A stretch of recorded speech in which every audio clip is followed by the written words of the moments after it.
Ele perdeu tudo em uma única noite. A terra, o nome e o futuro foram tomados à força. Fugindo da morte e da vergonha, John Valente cruzou o oceano em busca de recomeço. O que ele não sabia é que o Brasil não seria abrigo, mas provação. O que aconteceu quando ele pisou no sertão ecoou por todo o Nordeste e chocou a todos. Se essa história já te prendeu, deixa o like e se inscreve no canal. Isso ajuda o canal a continuar trazendo histórias fortes como essa. O ano era 1903 e o Texas sangrava sob o sol implacável. John Valente segurava as rédeas de seu cavalo velho como quem se agarra aos últimos pedaços de uma vida inteira.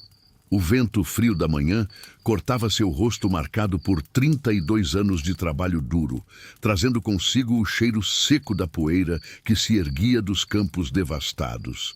Aquela terra, sua terra, que um dia fora verde, viva, fértil, agora era apenas cinza e lembrança. Os Red Vultures, uma gangue de cowboys fora da lei, liderada pelo cruel William Red Eye McAllister, haviam tomado tudo. Primeiro vieram com ameaças rabiscadas em papel manchado de sangue. Depois, com tochas acesas na madrugada. Por fim, com a certeza brutal de que ninguém na região teria coragem de enfrentá-los. O rancho de seu pai, construído madeira por madeira ao longo de 20 anos, se transformou em cinza numa única noite de terror. As cabeças de gado, 43 ao todo, desapareceram como fantasmas. Os celeiros foram saqueados até a última saca de milho. E o poço, orgulho da família Valente, aquele que seu avô cavara com as próprias mãos, foi envenenado com arsênico. John ainda lembrava do pai caído na varanda, tentando se levantar com o sangue escorrendo pelo canto da boca, a camisa rasgada por balas. Filho, ele sussurrara, cada palavra custando-lhe a vida. Não deixe que eles tirem você também. Vá. Vá para a terra dos seus avós. No Brasil, a escritura está no baú. Mas tiraram. Tiraram tudo. Tiraram o rancho. Tiraram o gado. Tiraram o pai. E quase tiraram sua vontade de continuar. Mas não completamente. Com o pouco que conseguiu recuperar. Um cavalo cansado chamado Rust. Uma mala de couro rachado com roupas queimadas, $100 escondidos debaixo de uma tábua solta e a memória de um lar destruído, John partiu. Não como covarde, mas como sobrevivente. No baú de seu pai, encontrou a escritura que mudaria tudo, uma propriedade no interior do Nordeste brasileiro, herdada de seus avós paternos, José Valente e Rosa Maria, que haviam retornado ao Brasil décadas atrás, deixando a terra como legado para os filhos que ficaram na América. Seus pais sempre falaram de voltar, mas a vida no Texas os segurou. E agora, ironicamente, era a morte que empurrava John de volta às raízes. Enquanto deixava para trás o horizonte do Texas, aquele horizonte que um dia prometera liberdade, mas entregara apenas dor, o céu parecia se fechar sobre ele como um livro sendo encerrado. Era o fim de um capítulo sangrento, talvez o início de outro. Mas ele não sabia, não ainda, que o Brasil também o esperava com suas próprias sombras, tão escuras quanto as que deixara para trás. A viagem de navio durou 23 dias que pareceram meses. John embarcou no porto de Galveston, num vapor cargueiro chamado Santos Dumont, que transportava algodão, madeira e uns poucos passageiros dispostos a atravessar o Atlântico em condições precárias. Ele ficou num camarote apertado no porão, dividido com outros 5 homens. 2 italianos, um espanhol, um alemão e um brasileiro que retornava após anos trabalhando nas minas do Colorado. O brasileiro, um homem chamado Vicente de Souza, foi quem lhe ensinou as primeiras frases em português durante as longas noites balançando no mar revolto. Bom dia se diz assim. Vicente mostrava, gesticulando. E obrigado é quando você agradece. Você vai precisar disso lá, americano. Meus pais eram brasileiros. John respondia tentando lembrar dos sons que ouvia quando criança. Mas eu nasci no Texas. Nunca aprendi direito. Então tá na hora de aprender. O Nordeste não perdoa gringo que não fala a língua. E se você vai para a região de Santa Aurora, vai precisar de mais do que português. Vai precisar de coragem. John franziu a testa. Por quê? Vicente baixou a voz, como se o mar pudesse ouvir. Porque aquela região está nas mãos de homens perigosos, cangaceiros, bandidos que tomam terra alheia como quem toma água. Se você não for esperto, não dura uma semana. Aquelas palavras ficaram martelando na cabeça de John durante o resto da viagem. Quando finalmente avistaram a costa brasileira, uma linha verde dourada tremendo no horizonte sob o sol tropical, John sentiu algo estranho no peito. Não era exatamente esperança, era mais como reconhecimento, como se aquela terra o chamasse de volta, mesmo ele nunca tendo estado lá. O navio atracou no porto de Recife numa manhã abafada de março. O calor era diferente do Texas, úmido, pegajoso, mas de alguma forma acolhedor. John desceu com sua mala, seu chapéu texano surrado e a escritura dobrada no bolso interno do colete. Vicente despediu-se dele com um abraço apertado. Se precisar de algo, procure por mim em Recife. Meu nome é conhecido por aqui. E lembre-se, no sertão, a palavra de um homem vale mais que ouro. Não quebre a sua. Não vou quebrar. John prometeu. E seguiu em frente, rumo ao interior. A viagem de Recife até Santa Aurora levou 3 dias. Primeiro, um trem apinhado que subia pelo interior de Pernambuco, atravessando campos de cana-de-açúcar e vilarejos esquecidos pelo tempo. Depois, uma carroça puxada por burros que balançava tanto que John pensou que seus ossos se soltariam. E por fim, a pé, os últimos 5 quilômetros sob o sol escaldante do sertão. Quando finalmente avistou Santa Aurora, John parou para respirar. A cidade era pequena, talvez 200 almas no total. Casas de taipa com telhados de palha ou telha velha. Uma igreja simples com uma torre branca descascada. Uma praça com um coreto enferrujado.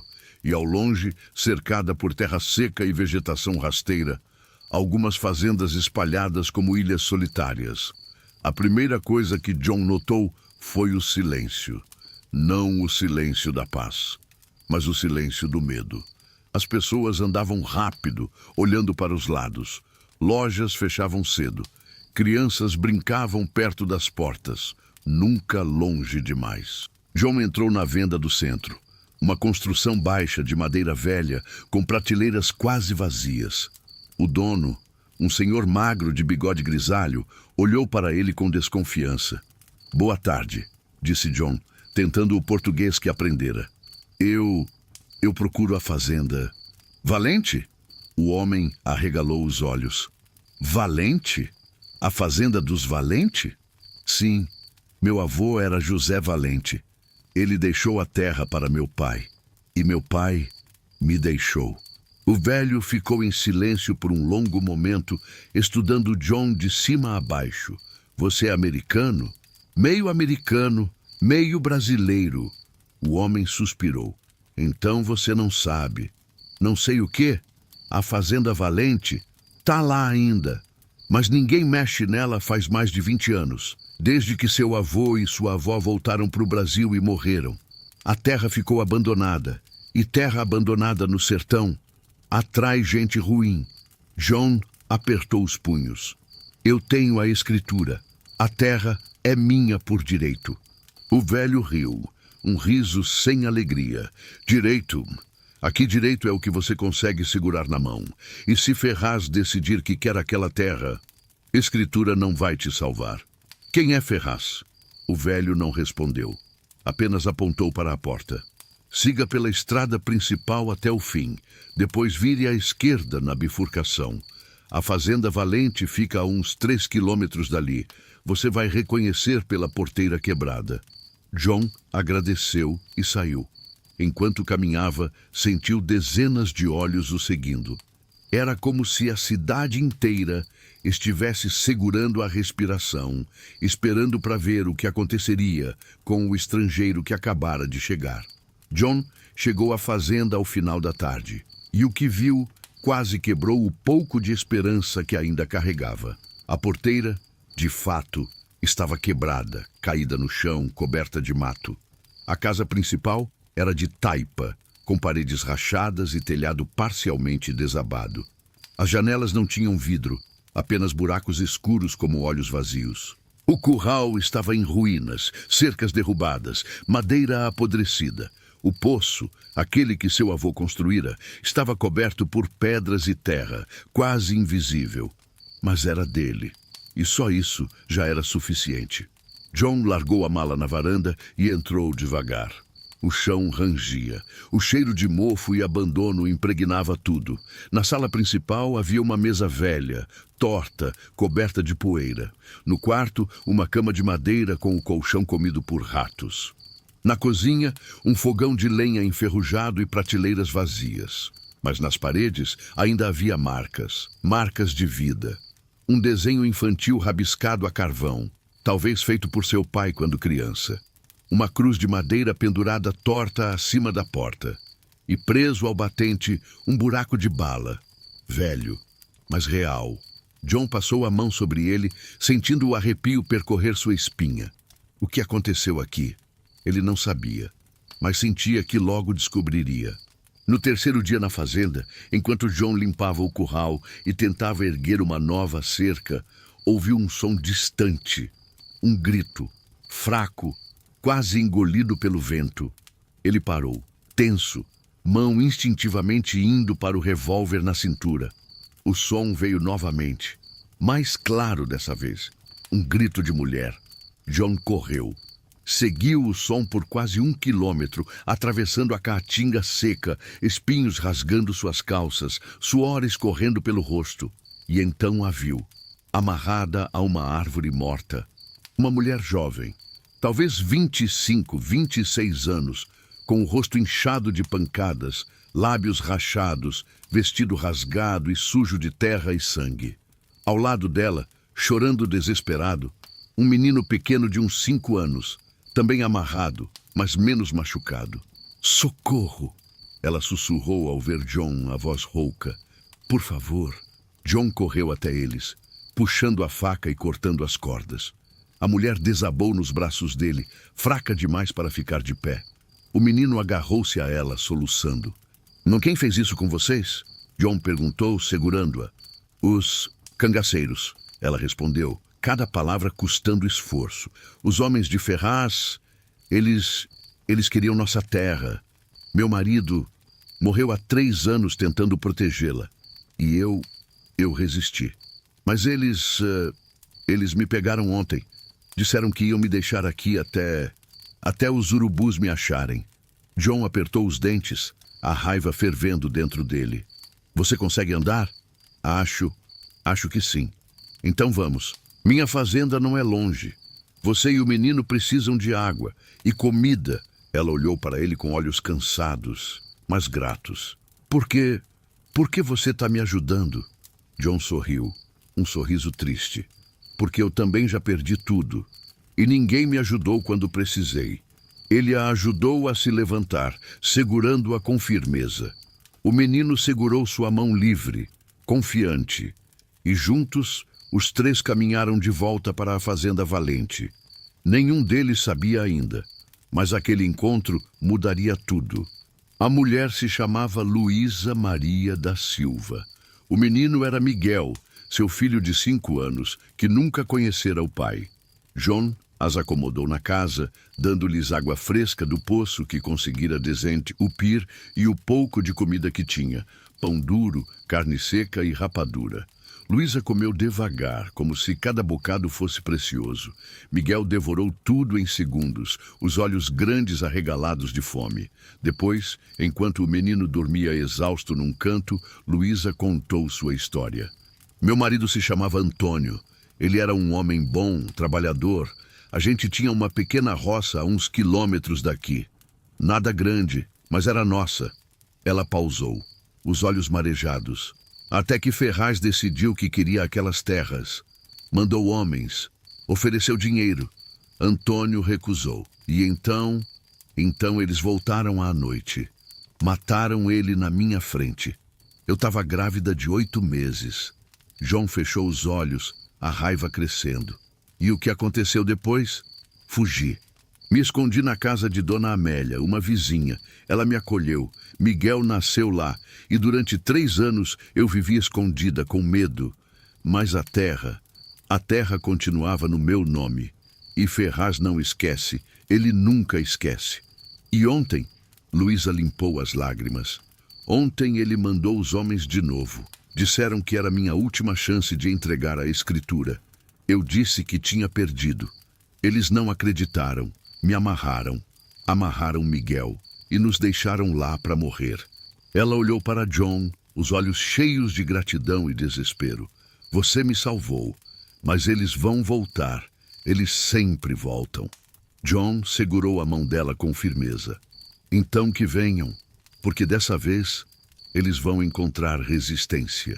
E naquele momento, olhando para Luísa e para o pequeno Miguel dormindo no canto, John entendeu algo importante. Ele não viera ao Brasil apenas para reclamar uma herança. Ele viera para proteger o que era certo e para impedir que o que aconteceu no Texas acontecesse de novo. Se você está gostando da história até aqui, deixa o like e se inscreve para não perder as próximas. Aproveita e comenta de onde você está assistindo. Os dias seguintes trouxeram uma rotina inesperada à Fazenda Valente. Luísa, ainda fraca, mas determinada, ajudou John a limpar a casa. Miguel, com seus 5 anos e energia inesgotável, corria pelo terreno como se aquele lugar fosse um reino a ser explorado. Pela primeira vez em anos, a fazenda abandonada tinha vida. John observava o menino brincar e sentia algo estranho no peito. Algo entre ternura e dor. Miguel lhe lembrava de si mesmo naquela idade, correndo pelos campos do Texas, antes de tudo desmoronar. Ele gosta de você, disse Luísa uma tarde, enquanto preparavam uma sopa simples no fogão a lenha que John consertara. Ele é um bom garoto, John respondeu mexendo a panela. Ele nunca teve um pai. Nunca teve ninguém além de mim. Luísa pausou, os olhos fixos no filho. Às vezes, eu sinto que falhei com ele. Você o manteve vivo. Isso não é falhar. Ela sorriu. Um sorriso cansado, mas verdadeiro. Você também perdeu muita coisa, não foi? John assentiu. Perdi meu pai, minha terra, tudo o que construímos. Os Red Vultures. Uma gangue no Texas. Queimaram tudo. Mataram meu pai na varanda da nossa casa. Eu só sobrevivi porque ele me mandou embora antes que viessem me buscar também. Luísa tocou seu braço gentilmente. Então você sabe o que é ter o coração arrancado e ainda ter que continuar andando. Sei.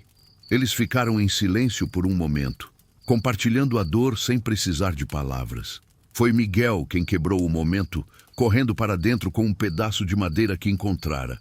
Tio John, olha, achei uma espada. John riu. Espada, é? Então você é um guerreiro? Sou, e vou proteger você e mamãe dos homens maus. Luísa ajoelhou-se ao lado do filho, segurando seu rosto com ternura. Você não precisa se preocupar com isso, meu amor. Os adultos cuidam dessas coisas. Mas Miguel olhou para John com seriedade. Mas tio John vai precisar de ajuda, né? John ajoelhou-se também, ficando na altura do menino. Vou sim, Miguel. E quando você crescer, você vai ser o homem mais corajoso que esse sertão já viu. O menino sorriu, e naquele sorriso, John viu esperança. Naquela noite, enquanto Luísa e Miguel dormiam, John voltou a explorar a casa. Algo dentro dele dizia que havia mais a descobrir. No sótão empoeirado, encontrou uma caixa de madeira coberta por teias de aranha. A tampa tinha o desenho de uma flor, delicado, quase apagado pelo tempo. Dentro, cartas amareladas e um diário. Sua mãe, Maria Lourdes Valente, que falava pouco sobre o passado. Maria Lourdes que chorava escondida quando achava que ninguém estava vendo.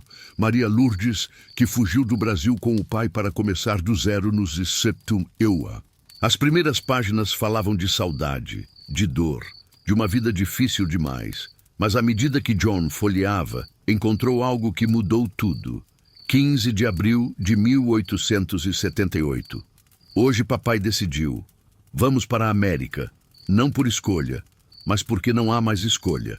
O homem que nos ameaçou, Matheus Ferraz, ele não é humano. É um demônio. Ele quer nossa terra. Diz que é dele por direito de conquista. Papai tentou resistir. Mas eles queimaram nosso celeiro. Envenenaram nosso poço. E ontem eles mataram nosso vizinho, o senhor Joaquim, na frente da família dele. Papai diz que, se ficarmos, seremos os próximos. Então vamos fugir para o Texas. E eu rezo para nunca mais ver essa terra. Mas se um dia meu filho voltar, que Deus o proteja. Porque Ferraz nunca esquece. John sentiu o mundo girar. O mesmo nome, o mesmo sobrenome. Ferraz. Ele continuou lendo e nas últimas páginas encontrou um aviso que gelou seu sangue. Se meu filho voltar ao Brasil, que saiba a verdade. Não fugimos por covardia. Fugimos porque Matheus Ferraz era mais poderoso que a lei. E se ele ou seus descendentes ainda estiverem lá, que meu filho não confie em ninguém. O passado desta terra é perigoso e ele sempre volta. John fechou o diário com a respiração pesada. Agora ele sabia. A história que vivia não começara com ele. Ele apenas voltara para terminá-la. E dessa vez, não fugiria. No dia seguinte, John foi até a cidade. Precisava de respostas. Precisava saber quem era o Ferraz de agora. O bar do seu Nestor era pequeno, abafado, com paredes cheias de marcas de tiros e facadas antigas. Quando John entrou, as conversas diminuíram, mas logo voltaram. O americano do chapéu torto já começava a ser aceito. John se sentou no balcão. "O que vai querer?" perguntou Nestor, limpando um copo sujo. "Informação", respondeu John, "sobre Ferraz." O bar inteiro se calou. Era como se John tivesse dito o nome do diabo. Depois de alguns segundos tensos, Nestor suspirou. "Ferraz do Vento não é o primeiro da linhagem. O pai dele, esse sim era o verdadeiro demônio." John sentiu o estômago apertar. O pai dele também se chamava Ferraz? Matheus Ferraz, igual ao filho. Nestor baixou a voz. "Quando eu era menino, vi ele expulsar famílias inteiras. Terras, casas, gado, tudo o que quisesse ele tomava. E quem resistia, desaparecia.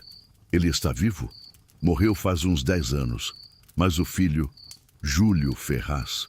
Esse é pior. Ele não quer só terra. Quer poder, quer ser dono do sertão inteiro." John apertou os punhos. Ele matou o marido de uma mulher chamada Luísa e tentou matar ela também. Nestor balançou a cabeça triste. "Luísa Maria. Conheço a história. Antônio era um bom homem. Mas Ferraz não liga para isso. Para ele, gente que resiste é só obstáculo. Onde ele fica? Tem uma fazenda grande a uns 15 quilômetros daqui. Chama-se Fazenda da Lua Brava. É cercada de jagunços armados. Ninguém entra lá sem ser convidado. E quem é convidado geralmente não sai." John levantou-se. "Obrigado, Nestor." "Espera." O velho segurou seu braço. "Você mexeu com gente perigosa, americano.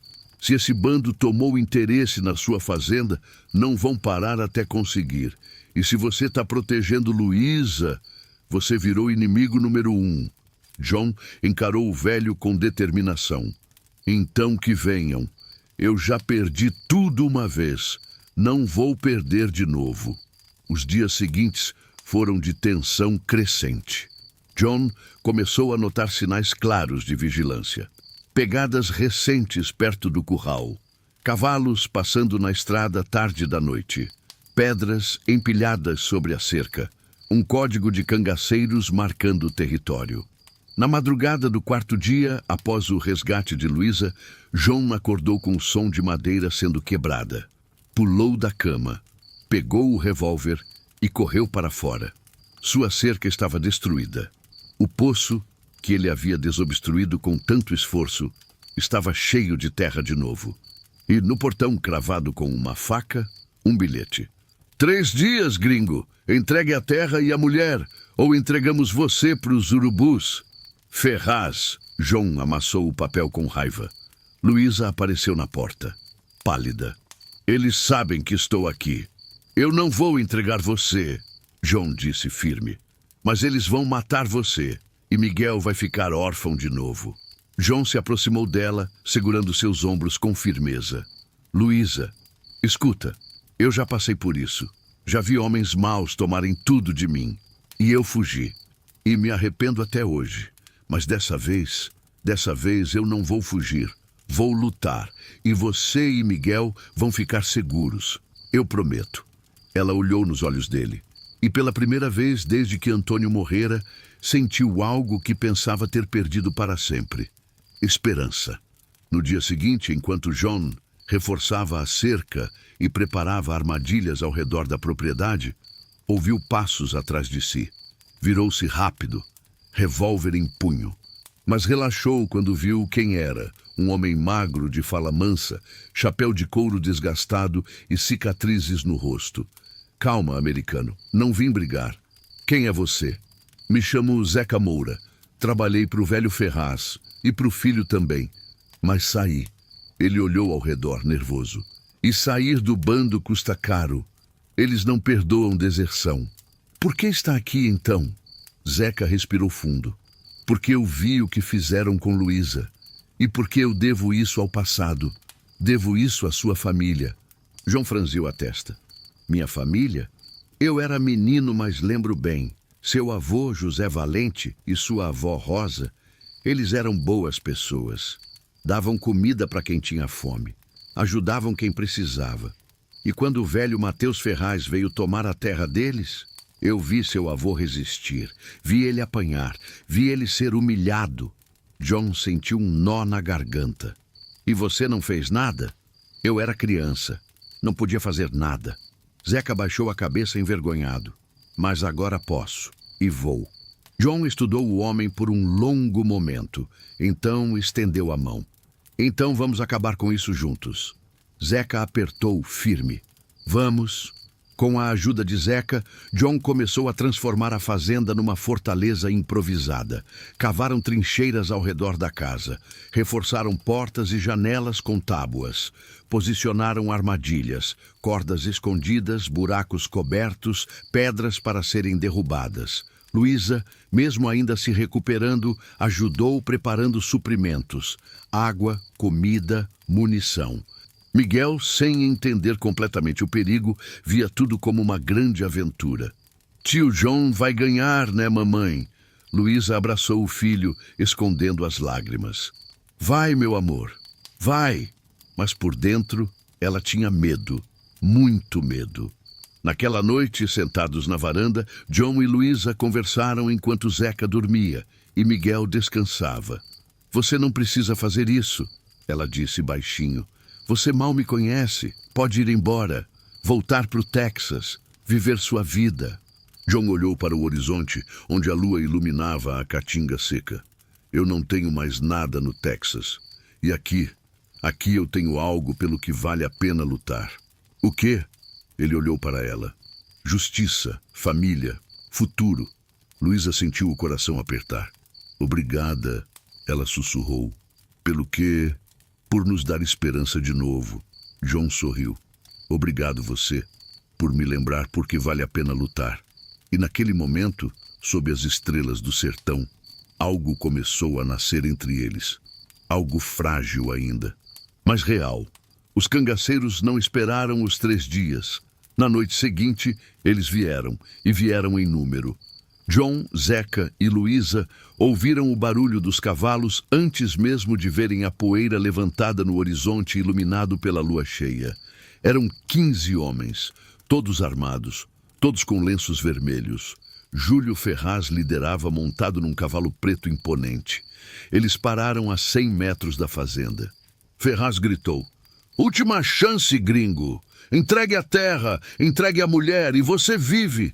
John deu um passo à frente, rifle em mãos. Isso aqui é meu, e você não vai tirar o que pertence à minha família pela 2ª vez. Ferraz arregalou os olhos. 2ª vez? Seu pai expulsou meus avós dessa terra, matou gente inocente, e você está seguindo o mesmo caminho de sangue? Ferraz riu. Um riso frio, cruel. Ah, então você é neto dos Valente. Que surpresa! Ele cuspiu no chão. Seu avô era fraco, seu pai era covarde. E você vai morrer igual cachorro. Ergueu a mão. Homens, queimem tudo! E o ataque começou. O primeiro disparo rasgou a noite como um trovão.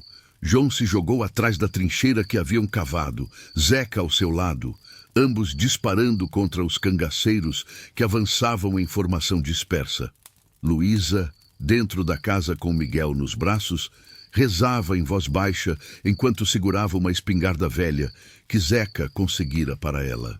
Mamãe, tá tudo bem? Miguel perguntou, assustado com o barulho. Sim, meu amor, tio Jon vai proteger a gente, ela respondeu, apertando-o contra o peito. Lá fora, a batalha era caótica. 2 cangaceiros tentaram flanquear pela esquerda, mas caíram nas armadilhas. Cordas que os derrubaram dos cavalos, seguidas por tiros certeiros de Zeca. Outros 3 avançaram frontalmente, disparando sem parar. Mas as trincheiras e barreiras de madeira seguraram o ataque inicial. Jon acertou um no ombro, depois outro na perna, mas eram muitos, e a munição estava acabando. Zeca, quantas balas você tem? 6. E você? 4. Ferraz, vendo a resistência, gritou furioso. Incendeiem a casa. Se não saírem, queimem vivos. 3 homens correram com tochas acesas. Jon disparou, acertando um.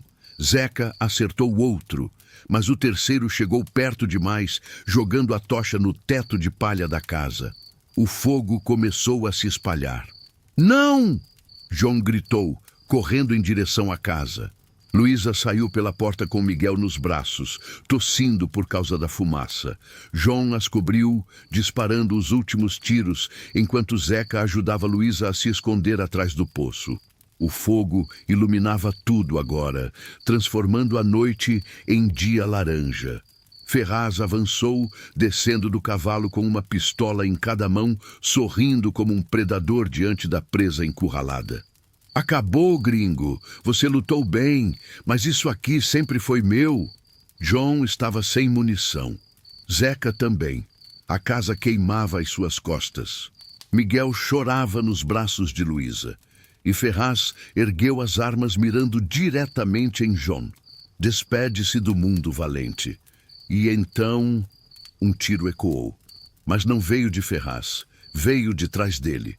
Ferraz cambaleou, olhando para baixo, onde uma mancha vermelha começava a se espalhar em seu peito.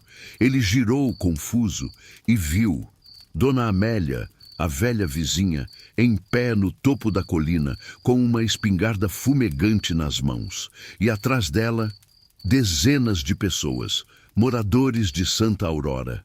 Homens, mulheres, até alguns adolescentes, todos armados com o que tinham, espingardas velhas, foices, paus, pedras. Chega! Dona Amélia gritou, a voz ecoando pelo vale. Chega de medo, chega de Ferraz, hoje a gente luta. Os cangaceiros hesitaram, olhando ao redor, percebendo que estavam cercados. O povo de Santa Aurora descia a colina, lento, mas determinado. E pela primeira vez em décadas, o medo trocou de lado. Ferraz, ferido mas ainda de pé, tentou gritar ordens. Matem eles, matem todos! Mas seus homens, vendo a maré virar, começaram a recuar. 2 fugiram a cavalo, outros 3 largaram as armas e se renderam. Ferraz, desesperado, apontou a pistola para Jon mais uma vez. Mas antes que pudesse disparar, Zeca saltou sobre ele, derrubando-o no chão. Os 2 rolaram na poeira, lutando corpo a corpo. Ferraz era forte, mas Zeca era rápido.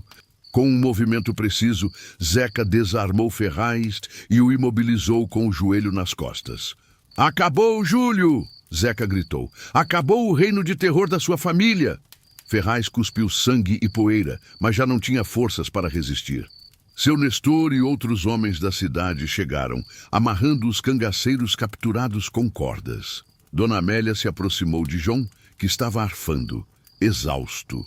Você fez a gente lembrar que vale a pena lutar, ela disse, tocando seu ombro com carinho. Sua avó Rosa era minha melhor amiga. Eu devia isso a vocês. John, com os olhos marejados, apenas assentiu. Luísa correu até ele, ainda segurando Miguel. Você tá bem? Tô, John respondeu, abraçando-a com força. Tá tudo bem agora. Miguel olhou para ele com olhos arregalados. Tio John, você é um herói. John sorriu, bagunçando o cabelo do menino. Não, Miguel, a gente é, todos nós. E enquanto a casa queimava ao fundo, lançando cinzas para o céu estrelado, John entendeu algo fundamental. Ele não estava mais sozinho. Ele tinha uma família agora, uma comunidade, um lar. Júlio Ferraz e os cangaceiros capturados foram entregues às autoridades estaduais na manhã seguinte. Um delegado veio de Recife, acompanhado por soldados, para investigar as denúncias acumuladas ao longo de anos. Com os testemunhos de Luísa, Zeca, Dona Amélia e dezenas de moradores, o caso contra Ferraz tornou-se irrefutável. Ele foi condenado por assassinato, roubo, extorsão e tentativa de homicídio.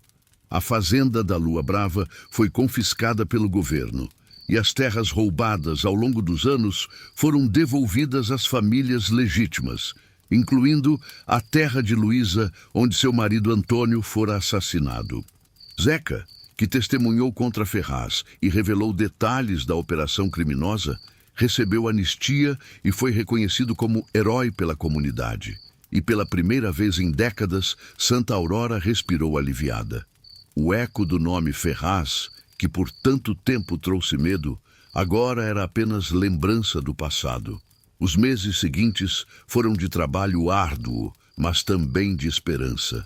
A casa de John, destruída pelo fogo, foi reconstruída, não apenas por ele, mas por toda a comunidade. Seu Nestor trouxe madeira. Dona Amélia organizou mutirões. Zeca trabalhou dia e noite ao lado de John, erguendo paredes, consertando o telhado, cavando novamente o poço. Luísa e Miguel se mudaram temporariamente para um quarto nos fundos da venda de seu Nestor, mas passavam os dias na fazenda, ajudando no que podiam. Miguel, especialmente, estava sempre ao lado de John, segurava ferramentas, trazia água, fazia perguntas sem parar. Tio John, quando a casa ficar pronta, a gente vai morar aqui? John parou, olhando para o menino. Você quer morar aqui? Quero. Miguel sorriu. Aqui é legal. E você está aqui. John olhou para Luísa, que observava de longe com um sorriso tímido. Bom, então vamos ter que construir um quarto só para você, né? Miguel pulou de alegria. Sério? Um quarto só meu? Sério. E naquele momento John percebeu algo que não sentia há anos. Felicidade. À noite, enquanto descansavam na varanda improvisada, Luísa sentou-se ao lado de John. Você não precisa fazer isso, sabe? Ela disse baixinho. Fazer o quê? Cuidar de mim e do Miguel. A gente não é sua responsabilidade. John virou-se para ela, encarando seus olhos cansados, mas bonitos. Luísa, vocês não são responsabilidade. Vocês são minha família agora. Ela sentiu os olhos arderem. Família? É. John segurou a mão dela. Eu perdi minha família no Texas. Perdi meu pai, minha terra, tudo. Mas aqui eu encontrei algo que não esperava. Encontrei você, encontrei Miguel, encontrei um motivo para recomeçar. Luísa apertou a mão dele, as lágrimas escorrendo livremente. Obrigada, John, por tudo.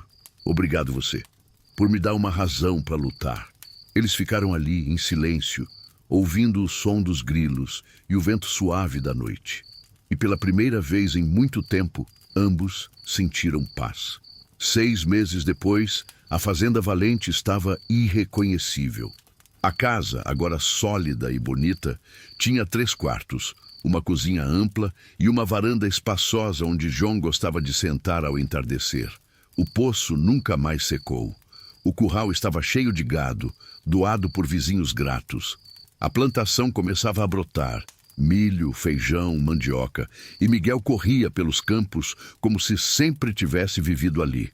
Luísa e John trabalhavam lado a lado todos os dias, e aos poucos, o que começou como gratidão e amizade se transformou em algo mais profundo: amor. Não o amor explosivo e repentino dos contos de fadas, mas o amor verdadeiro, construído tijolo por tijolo, dia após dia, através de trabalho, confiança e respeito. Foi numa noite de lua cheia que John finalmente reuniu coragem. Eles estavam sentados na varanda depois que Miguel dormira. Luísa, John começou, a voz hesitante. Sim, eu preciso te dizer uma coisa. Ela virou-se para ele, curiosa. John respirou fundo. Eu sei que a gente se conheceu há pouco tempo. E eu sei que você passou por muita coisa. Perdeu seu marido, quase perdeu sua vida. E eu não quero te apressar nem te pressionar. Mas eu preciso que você saiba que eu te amo. Luísa arregalou os olhos. John, e eu amo o Miguel também, como se fosse meu filho. Ele segurou a mão dela. E eu sei que eu nunca vou substituir o Antônio, e não quero substituir. Mas eu quero estar aqui, para você, para o Miguel, para sempre. Se você me deixar. Luísa sentiu as lágrimas escorrerem.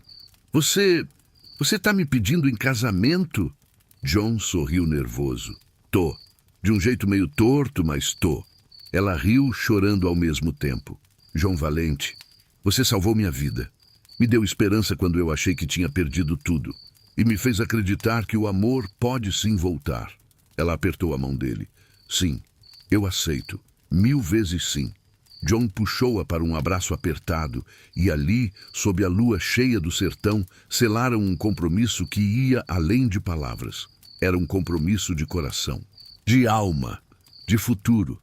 O casamento foi simples, mas emocionante. Aconteceu na pequena igreja de Santa Aurora, numa manhã ensolarada de domingo. Dona Amélia decorou tudo com flores do campo. Seu Nestor tocou violão. Zeca foi o padrinho. E Miguel, vestido com uma roupa nova que Dona Amélia costurara, foi o porta-alianças, orgulhoso como nunca. Luísa entrou na igreja com um vestido branco simples, mas estava radiante. E quando João a viu caminhando em sua direção, sentiu o peito apertar de emoção. O padre, um senhor bondoso chamado Padre Joaquim, conduziu a cerimônia com carinho. João Valente, você aceita Luísa Maria como sua esposa para amá-la e respeitá-la, na alegria e na tristeza, na saúde e na doença, até que a morte os separe? Aceito. João respondeu firme. E você, Luísa Maria, aceita João Valente como seu esposo para amá-lo e respeitá-lo, na alegria e na tristeza, na saúde e na doença, até que a morte os separe? Luísa sorriu, olhando nos olhos de João. Aceito. Então, pelo poder que me foi concedido, eu os declaro marido e mulher. Pode beijar a noiva. E John beijou Luísa enquanto a igreja inteira aplaudia e vibrava. Miguel pulou de alegria, gritando: Agora tio João é meu pai de verdade? Luísa se ajoelhou, abraçando o filho. Agora ele é, meu amor. Agora ele é. Miguel correu até João, que o ergueu nos braços. Oi, pai. João sentiu os olhos arderem. Oi, filho. E naquele momento, João Valente, o homem que perdera tudo no Texas, que atravessara o oceano em busca de uma herança esquecida, que enfrentara cangaceiros e quase morrera, finalmente encontrou o que realmente importava: uma família, um lar, amor. Os anos passaram como rios tranquilos.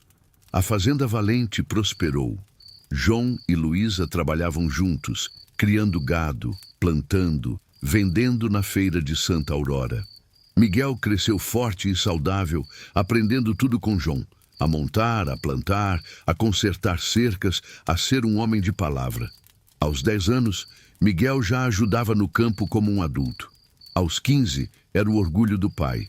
E aos 20, quando se casou com a filha de seu Nestor, João chorou de emoção ao vê-lo subir ao altar. Você se tornou o homem que sempre sonhei que fosse, João disse ao filho naquela noite.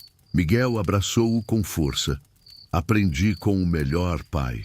João e Luísa tiveram mais 2 filhos, uma menina chamada Rosa, em homenagem à avó de John, e um menino chamado Antônio, em memória do primeiro marido de Luísa.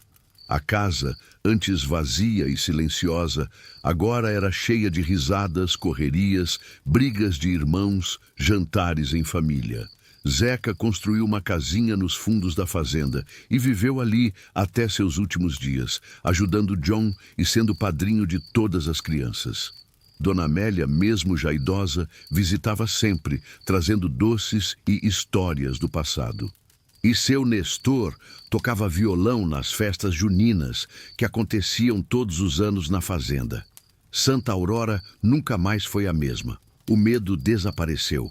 As terras voltaram para suas famílias. E a comunidade aprendeu que, juntos, eram mais fortes que qualquer tirano. John Valente viveu até os 73 anos. Morreu tranquilo, dormindo em sua cama, cercado por Luísa, seus filhos, netos e bisnetos. No funeral, toda Santa Aurora compareceu. Miguel, agora um homem de meia-idade, segurou a mão de Luísa enquanto olhava o caixão do pai. Ele foi o melhor homem que conheci, Miguel disse, a voz embargada. Foi, Luísa concordou, chorando baixinho.